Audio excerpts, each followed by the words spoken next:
So para raw siyang ano, lasang pipino. Magalit na, no? Oo, pero makunat siya, matigas. Pagkugita. Parang pugita rin. Pwedeng ano, kauri siya ng laman ng pugita. So yun guys. Ha? Sige, baka iba naman ng ano mo dyan, madali mo dyan. Babasisid mo. So, first time nating makakita ng ganitong uri ng lamang dagat. Kaya,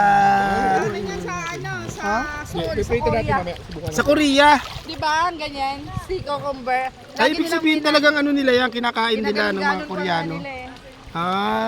Dito sa atin hindi masyadong hindi masyadong common kainin ano. Parang ano siya, lintang dagat. Oo nga, kung sa biglang tingin matatakot ka eh.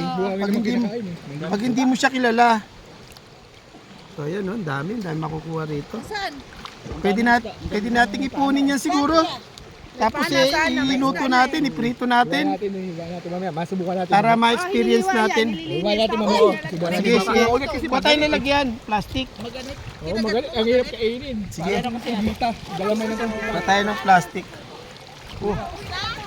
Wala kang ano dyan? Tapos na? Magkukuweba na tayo? Tapos na oras natin? Wala pa daw. Kala ko eh. Manguhuli pa daw. Ito pa nakuha ko. Nanguhuli pa kami ng cucumber, kuya. Pangulam. Yan, sinisid na naman ang ating kasamang si Gobert. Laki oh. Laki oh.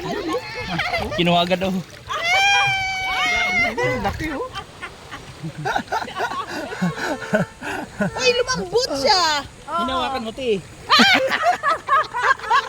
Baliktad ka, ibig na tumigas, lumambot.